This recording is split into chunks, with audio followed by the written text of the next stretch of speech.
महर्षि, चित्तवृत्ति निरोध तथा प्राणायाम में क्या संबंध है?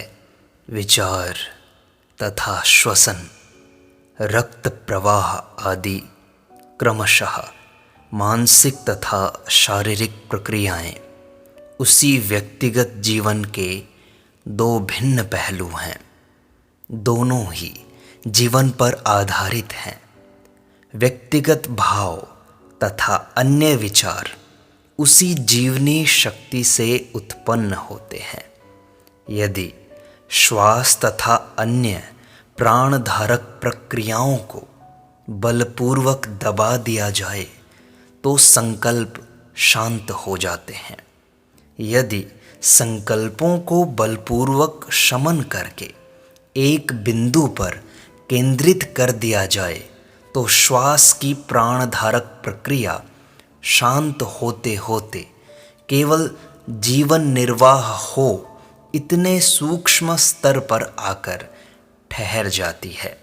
दोनों ही अवस्थाओं में चित्त को चंचल करने वाले संकल्प कुछ समय के लिए शांत हो जाते हैं।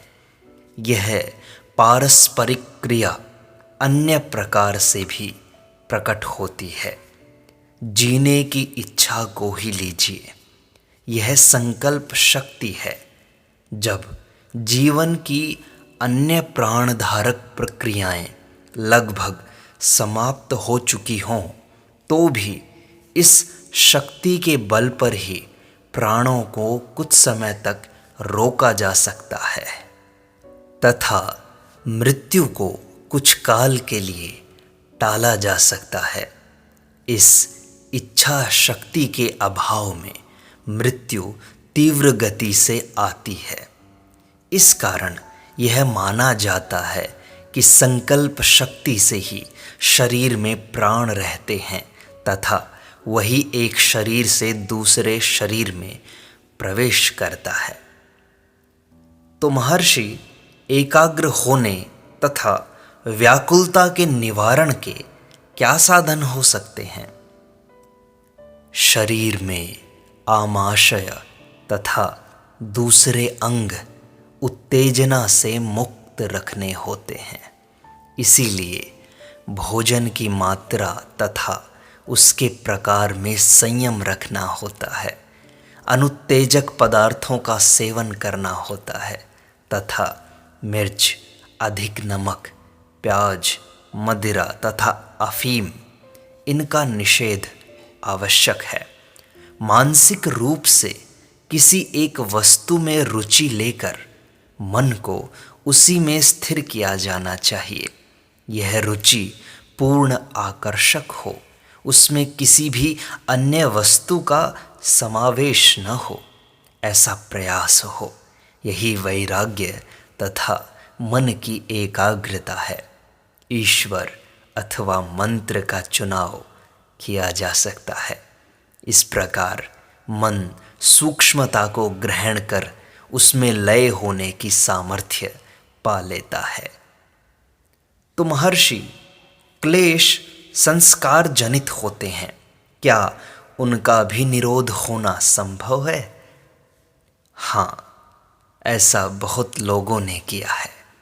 इसमें विश्वास करो, वे ऐसा करने में समर्थ हो सके क्योंकि उनका स्वयं की सामर्थ्य में विश्वास था। वासनाओं का उन्मूलन हो सकता है। इसका सरल उपाय है मन को एक ऐसे केंद्र पर एकाग्र करना जहाँ कोई भी वासना न हो, पर जो उनका अंतःस्थल है वह एकाग्र रहे। तो महर्षि, कितने समय तक अभ्यास आवश्यक है? जब तक पूर्ण सफलता प्राप्त न कर ली जाए एवं जब तक योग मुक्ति स्थायी न हो जाए तब तक अभ्यास आवश्यक है। सफलता से सफलता मिलती है। एक क्लेश पर विजय पाकर दूसरे पर विजय पाना सरल हो जाता है। इस प्रकार सब क्लेशों पर पूर्ण विजय प्राप्त हो जाती है। जिस प्रकार किसी दुर्ग को विजय करने के लिए शत्रु सेना के बाहर आते एक एक योद्धा का हनन कर उसे समाप्त किया जाता है, वैसे ही यह भी तो संभव है। महर्षि, इस प्रक्रिया का लक्ष्य क्या है? सत्य का साक्षात्कार अथवा अनुभूति करना। तो महर्षि, सत्य का स्वभाव क्या है? सत्य का स्वभाव है आदि अंत रहित शाश्वत सत्ता, सर्वव्यापी अविनाशी अनंत सत्ता, अखिल आकार रूप परिवर्तन शक्ति पदार्थ एवं जीव में व्याप्त सत्ता और सब दृश्य परिवर्तनशील तथा नाशवान है, जबकि वही एक सत्य सदैव रहता है। वही ज्ञाता ज्ञान ज्ञेय की पुष्टि का भंजन करने वाला त्रिपुटी काल तथा आकाश में भासमान होने वाले दृश्य मात्र हैं, जबकि आत्मसत्ता इनसे परे तथा इनका आधार है। त्रिपुटी सत्य पर मृगजल के समान है। ये सब भ्रम के कारण है। आत्मा एकमात्र सत्य है, आदि अंत रहित शाश्वत सत्ता है।